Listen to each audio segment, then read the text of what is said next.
RedZoneSports.bet, the British home of American sports.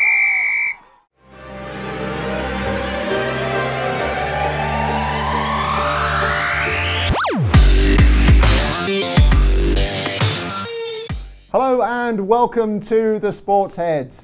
'Tis the season to be jolly, even if you're a fan of the Cleveland Browns, because the regular season is almost over.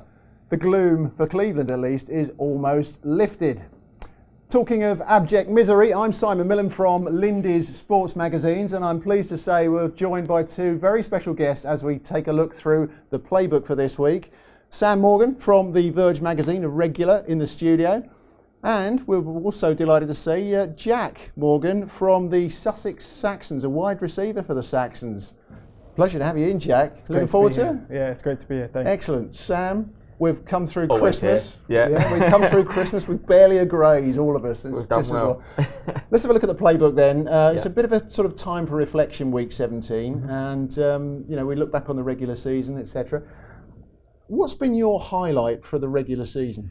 The emergence of sort of new big players in the leagues. I think the Eagles obviously coming through with Wentz, Goff there at the Rams as well, which has obviously been great. And the big surprise as well, I suppose, is the Jags. It's been a bit sort of written off each year, and they're coming good, but it's like no, they're good now, and they're getting to be one of the better teams obviously in the league. So I mean, even when we got to sort of Wembley and we're still sort of, it's the same old Jags, and they blow out Baltimore. I mean, that was, even then afterwards, just thinking, are they really for real? Well, agreed, and he'll say his piece as well, because he is a Ravens fan, and we went to the game, and I was like, this will be a great game for him to obviously watch. His team are over in London, and the rest is history, should we say. But it's good to see those sort of teams. Excellent. Jack, what's been your highlight 2017? I'm going to have to agree. I love seeing the Jags play well, even if it is against my Ravens. I mean, always seeing them as a punching bag of the league, and now finally they're beating the Steelers as well, which kind of made up for a big loss.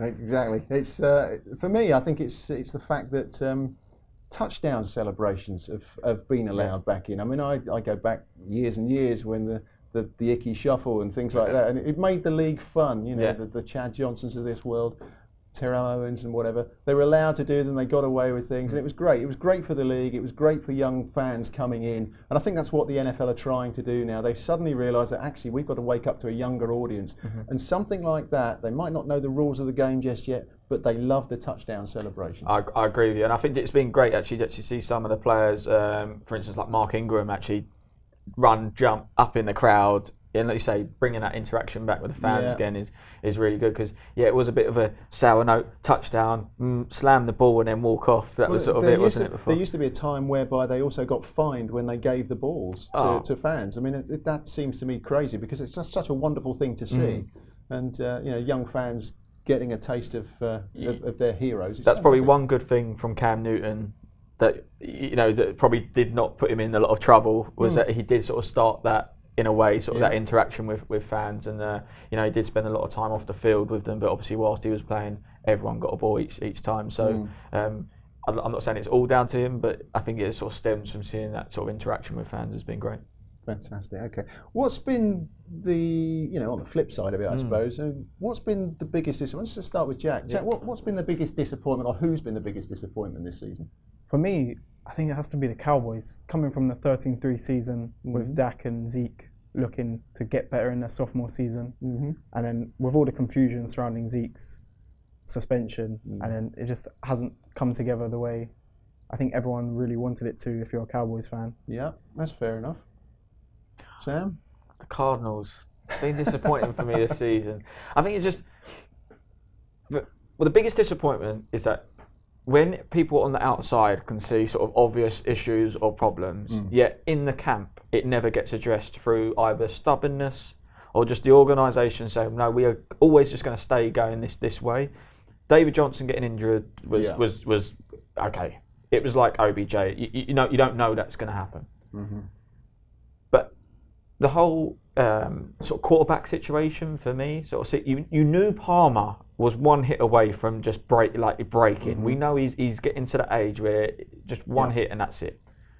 Can you look in the depth and say that Stanton and Gabbert are actually going to take you to the playoffs, and that's where we should be. I'm not saying that Cardinals should go on and win it, but they should be up in and amongst it, especially when you looked at league, because you didn't know about the Rams. You got an aging Seahawks. So, and with the 49ers, we knew were obviously going to be in a big transition. So for me, it was a big year for the Cardinals really to push on.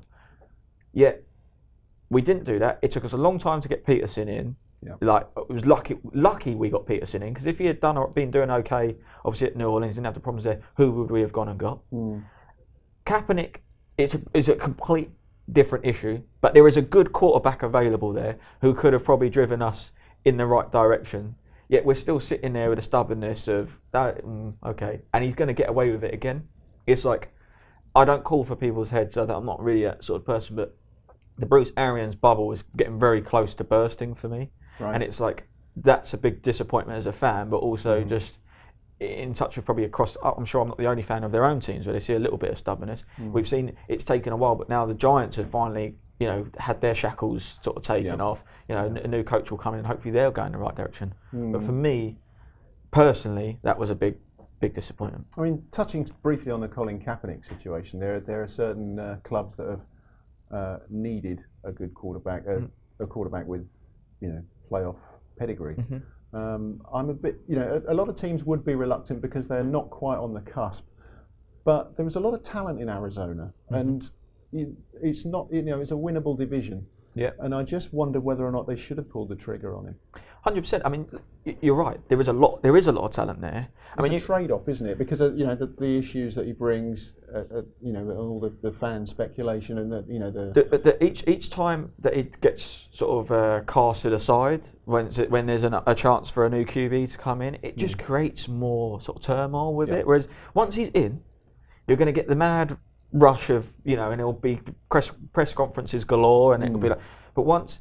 And I believe he would deliver on the field. And that would die down in a couple of weeks anyway. Exactly. That's my feeling. And it dies down even more when you're winning games. Yes, exactly. And it's just like, look, you might as well put him in for me. And like I said, the Cardinals, it's not like we've got one player that we're sort of like building this team around. There is a lot of talent there. It's funny, we've had a discussion before, sort of even like when we're grabbing something to eat, is Larry Fitzgerald doesn't look like he's actually aging, which is great, but he is going to go at some point. So do you want to be replacing so many players at once? I don't think you should be. Bring in little pieces until it all comes together.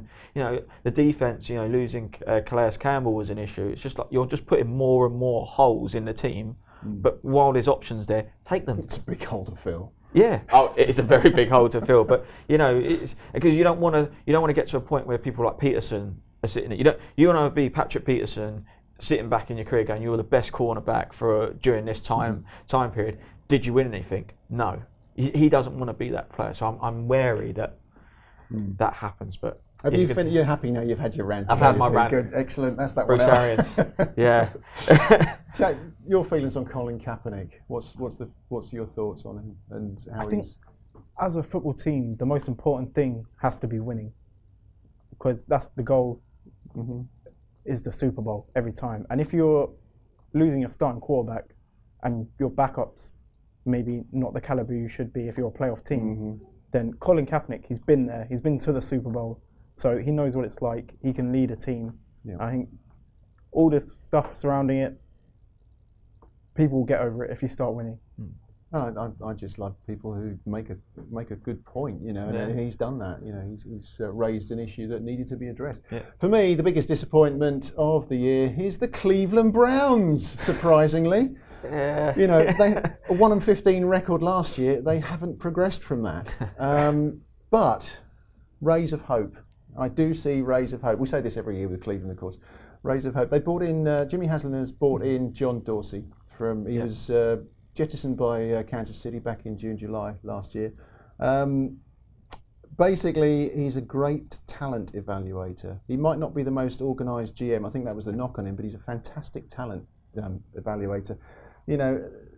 Cleveland have missed on a few things. They had a really high draft pick, 2013, I think it was. But the quarterback draft was poor then. You had Geno Smith and EJ Manuel, and it was a really poor year for QBs. They got a bit unlucky in that respect. They couldn't take them, but you know, they've got half a dozen draft picks in the first 2 rounds this year.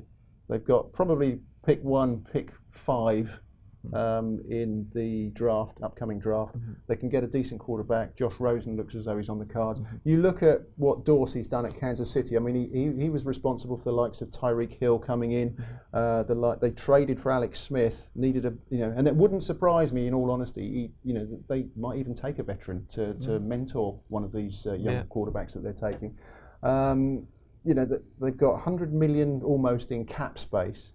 Always the first draft is the most difficult one when a new GM comes in, but he's a pretty damn good talent evaluator. I think he'll do good things in Cleveland.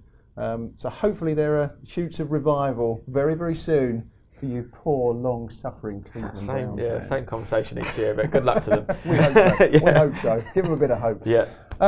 Gentlemen, there's a time for sort of reflection. Our awards for the 2017 regular season, anyway, we'll obviously address this again after the playoffs because our thoughts might change. Yeah. Who's been your offensive MVP, your defensive MVP, and your overall MVP?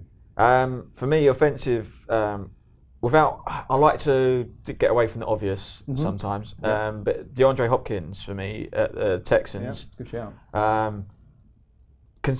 I think consistency is something you obviously have to look at. Wide receiver. Obviously, at wide receiver, the consistency has to be there. You can't be dropping the ball, and even with when Watson was injured, they obviously still. He's been double teamed a lot. Double teamed, but also able to kick on. I think quite a lot from there, and he's still been able to sort of have that attitude as well to sort of say, look. I can still do this. Yep. I'm not saying he's carrying the whole team, but that's for me. Just most valued player for me on the offensive side is him. Just as I say, just coming away from the obvious. You can't look past the Steelers and what they've got there. They probably end up cleaning up nearly every single award. But 8 Pro Bowlers. This week. So without trying to keep this show a little bit interesting, so they don't actually see the same content everywhere. Maybe for me, he's been great on the offensive side. Okay. Jack? For me, I think Todd Gurley this season has been outstanding. He's been the focal point of the Rams offense, even with Jared Goff progressing from his rookie season. I think he's been a large part of that is having him, because his sophomore season wasn't as great as his rookie season, and then to come back like he has this year, 13 touchdowns, and his fantasy points is getting against me. But yeah, he's been outstanding this season. You play a lot of fantasy. You enjoy the fantasy football. So a lot of young people coming into the game. It's a great way of getting involved, isn't it? Pick a player, and it gets you involved in all different sort of teams as well. Unless you have. How's your fantasy team doing anyway? It's got to be better than his because his is a disaster. Yeah. I made it to the championship this year. Excellent. So, yeah, it's looking quite good. Let's edit this one out. So, who's your offensive MVP? Defensive. Oh, defensive. Sorry, you've done the offensive. Yeah. Keep up. Yeah, it's age. It's an age thing. So for me, my defensive MVP is Bobby Wagner for the Seahawks, middle linebacker. After losing Earl Thomas, Cam Chancellor, and Richard Sherman, that's them leaders of that defense. So having him step up and play the way he's been playing. Came back from a big injury last year. Exactly. He's almost like a comeback player of the year for me. Exactly. And especially with them trying to keep up with the Rams now, I think he's going to be important if they do make the playoffs. Exactly.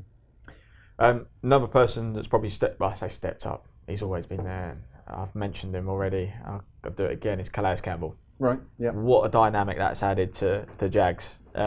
Because it is now defense get that ball back into Bortles' hands so quickly now. Yep. And, like you say. It's a missing link, wasn't he? Yeah, but I mean, the pressure he puts on people, it's the size of him.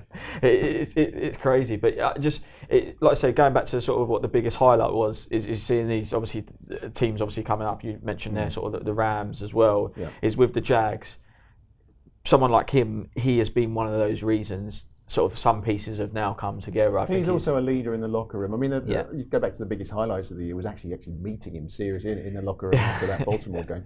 He is absolutely huge, and he's one of the most softly spoken, but yet authoritative and patient people I've ever had the pleasure of meeting. absolute superstar. I mean, I've got him down as the defensive MVP, so you've stolen that one. But I totally agree with you. But no, yeah, but it's a good choice, yeah. Offensive, it's very, very difficult to pick an offensive MVP. I'm going to still say, I've got it as a three-way tie. I'm allowed to. Sitting on the fence. I think, yeah, exactly. Le'Veon Bell's got to be among the talk. He's basically carried the Steelers on his back. I mean, they've got so many weapons, and it's been a little bit, because if you're stretching the field with Antonio Brown, you've got him coming out of the backfield, catching passes, running the ball. You've got Roethlisberger throwing it. So in that respect, he's sort of he's been a little bit fortunate in the because he's got so many weapons, and he is one of those. He's not going to be. They're not going to stack the box against him because they've got to respect the pass. I think you can't get away from Tom Brady. You take, you're talking of MVPs. You take away the most valuable player in a position offensively. You take away Tom Brady. The Patriots are very ordinary in my book. And also, was it week 17 now? We've had almost 13 defensive in 13 weeks of him, and I've left a couple off. You know who I'm talking about here. Offensive MVP, Andrew Whitworth. I mean, why the Bengals let him go, I've no idea, and he's part of the reason why the Rams, or big part I of the hope reason someone why can get this show out to Andrew Whitworth, honestly. I mean, please. All power to him. Anyway. We'll get him to send you something, like his jockstrap or something. Who's your overall MVP? Carson Wentz. Just because I can't say the other person's name who we know it's going to go to. Can't do it. I'm sure at some point during the show it will have to come up, but I can't do it. Carson Wentz. All right, Eagles in the playoffs without him. How far do they go? Let's see who they get. Okay. Jack. I think staying away from quarterbacks, I think Antonio Brown this year, what he has been able to do, it just seems unstoppable. Like even against my Ravens. Is he part of the product of the offense though? Is he sort of because Ben Roethlisberger, you put Antonio Brown in the mix, you've also got to put Ben Roethlisberger in the mix. Of course, you have to with Ben Roethlisberger, but just the stuff Antonio Brown can do, he's always open. He's always an option, and some of the plays he makes, the catches, and the yards after catches are a big part of it. Never gone to a wide receiver though. Could it be the year? I think it might be. Okay. I don't think it will. We know where it's going. Sorry, guys. And guess where it's going? It'll be going to Tom Brady. As always. And he would be, obviously, my offensive overall MVP. I think it's, but we did really well. We must be about 10 minutes in without mentioning it. We've done well. He masks so many deficiencies that the Patriots got. So anyway, let's have a look at the Hall of Fame nominees. I mean, there's a few on the bubble. They've been sort of nominated now, and they are going to be named in January. Who's the most deserving for Hall of Fame recognition out of these guys? These are all wide receivers. Hines Ward, Randy Moss, Isaac Bruce, Torrey Holt, or Terrell Owens. Who would you think is the most deserving of going into the Hall of Fame? You take this one. Go on. You are the wide receiver. Yeah. I think Terrell Owens. I think second all time in receiving yards, and the game at the Super Bowl against the Patriots with one leg going off like he did. Although they did lose, just Terrell Owens has been outstanding his entire career. As looking for a receiver, he is a go-to. He is up there with Jerry Rice, I think, in my opinion. Why has he been overlooked? I think his off-field antics and maybe his celebrations as well. I think the Hall of Famers who vote, I think that's what kept him out so far. Is it just a sort of slap on the wrist and we'll put you in next time? Is that sort of the knock on it, do you think? I think that could be it. But with Randy Moss coming in as well, it's going to be hard. But I think Terrell Owens is definitely deserving. Sam? I've gone for Randy Moss. Just because you got the same hairstyle, I think. He's probably had more hair than me. He was just again sort of an animal wide receiver. It was the yards after the catch. The arrogance of when he had maybe a corner sort of try and get a hand and just rip it out. No, just not happening. I just like it was. Yeah, I liked his attitude on the pitch. Like myself, obviously when I've played sort of soccer as well. It's just that when you do go on that field, you can be who you want, kind of be who you want to be, and he had his character, and there was no stopping him. And I did like that about him, and it'd be nice for him to obviously come in and be recognised.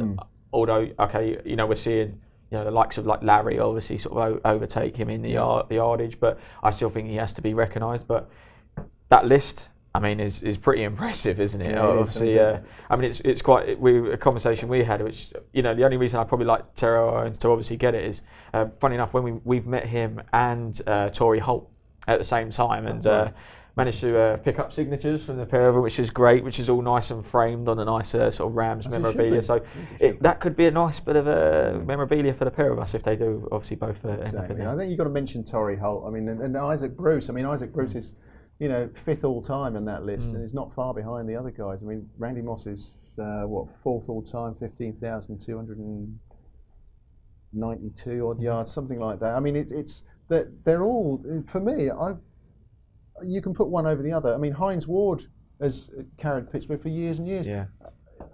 I think Randy Moss is going to go straight in. I think you're right. There may still be a doubt about Terrell Owens, but he certainly will get in there at some point. You have to. You can't overlook the sort of the guy behind Jerry Rice. You just can't do it. Of course. So maybe they both get in. Let's hope so. Let's have a look at the London games. I think what's your view of the London games now? I mean, we had 4 blowouts in effect. They weren't great games this year. We were lucky to have them. What would make the London games better for you? On the field or just in general? In general. In general, I think you can't change. You don't know what's going to happen in the games, do you? You just don't know, like the Jags and the Ravens. I think in general, I did personally prefer Wembley. I think just for the big sort of spectacle and dealing with that sort of amount of people and that sort of atmosphere, I think Wembley, sort of the newer stadiums, does it better than Twickenham. We know that the funny stadium that's being built in North London, I'm not mentioning them as an Arsenal fan, but I'm hoping, obviously, again, with it being a new stadium, they'll be able to accommodate that a little bit better. But the tailgate, we talked about the fans and obviously how big a part that is. Yeah. We need to get away from the fact that it's not an just English football game, and just a game. These are big games. Like they need to kind of really look what happens in the States before the game with the fans and the interactions there, and then get those tailgates right, because it is an all day event for people. Yeah, and it is an experience. It's an event, and when you're paying upwards of £100 a ticket, it's you want that experience. You want the whole day. Yeah, and I totally agree with you. And the only place they can really do that is Wembley. Yeah, you have the infrastructure there to do that. You can get people in and out. You get 85,000 people, and bear in mind, you're selling out every single time at Wembley. I've never seen Tottenham do that. But if you no, I'm going to say, good. I'm glad you said that. You go to Tottenham. Yeah. I mean, my biggest beef about this potential move to Tottenham is A, getting there and getting in and out. Yeah.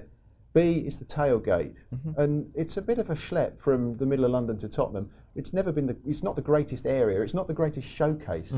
I'm totally against the Tottenham move. Totally against it. I think it's something the NFL has got to look at.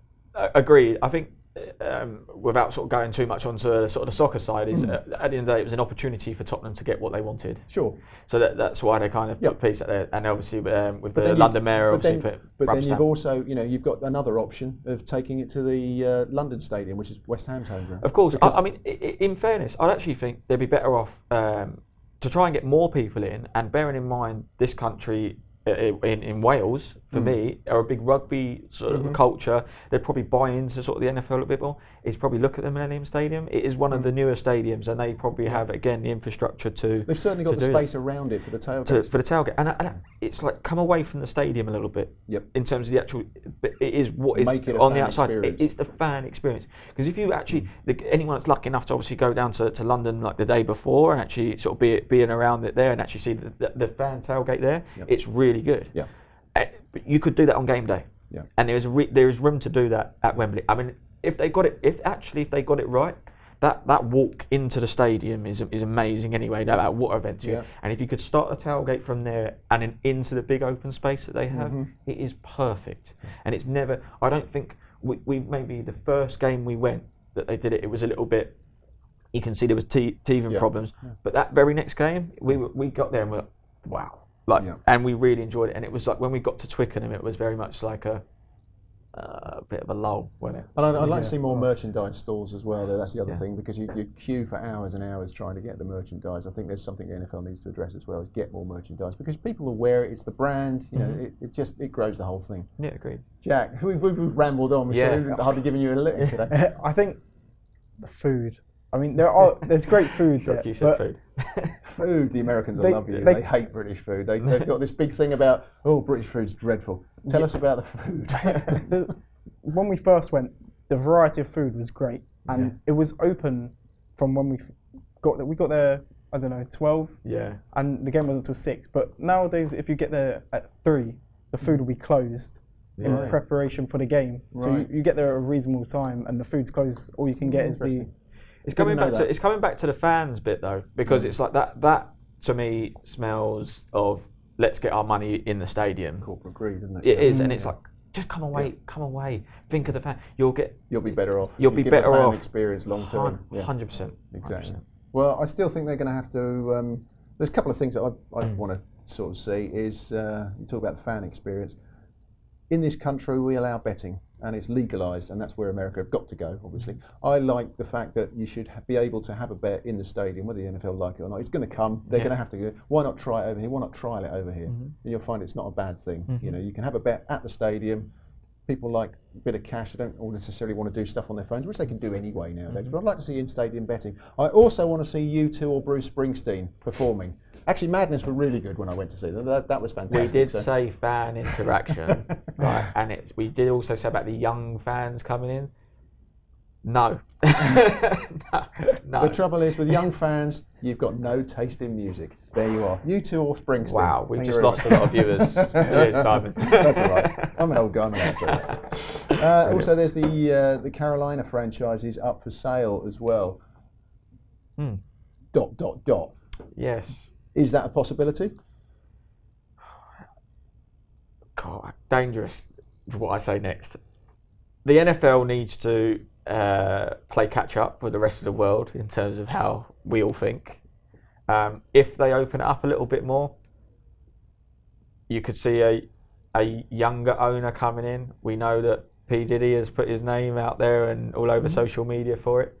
Could it happen? Yes.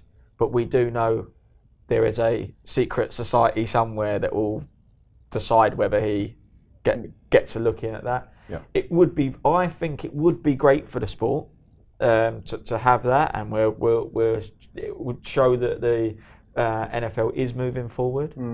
I just wonder what comes with that. If he did get it, what issues would I want to be able to talk about everything that's going on the field and maybe the players off the field. I don't want to be talking about what's going on upstairs too often. I wonder if that would happen. I'm just intrigued if a franchise is coming up for sale. I wonder whether or not London, somebody in London is sort of looking at, actually we could bring a franchise over here. I don't know what's going to happen. They want a franchise over here by 2020. That's not going to happen in my book. There's too many logistical things to overcome. But you never know with the NFL. The wheels may already be in motion. Who's in the Panthers division? I can't Falcons, get my Falcons because Falcons, Saints, Bucks. But I mean, if you couldn't probably take a team like that out to them playing in London. I think the whole idea with the Jags was it was close enough to play in that division to do it potentially. I don't know. Plenty to look forward to, you said. We shall see. But thank you, gentlemen. Been a pleasure. Sam Morgan, Jack Morgan, thanks for your time. Thanks for your company. Great chat as always. Of course, this is a time for reflection. It's been a little bit of a bittersweet year, as you know, for the Sports Heads. We built this thing up in the summer, and then unfortunately we lost our mentor and our great friend, Kevin Cadle. So as we see in the new year, we will certainly be raising a glass to Kevin.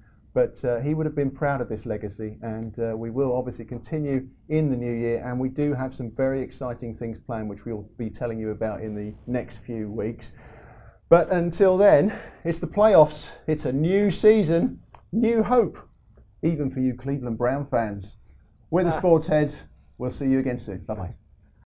RedZoneSports.bet, the British home of American sports.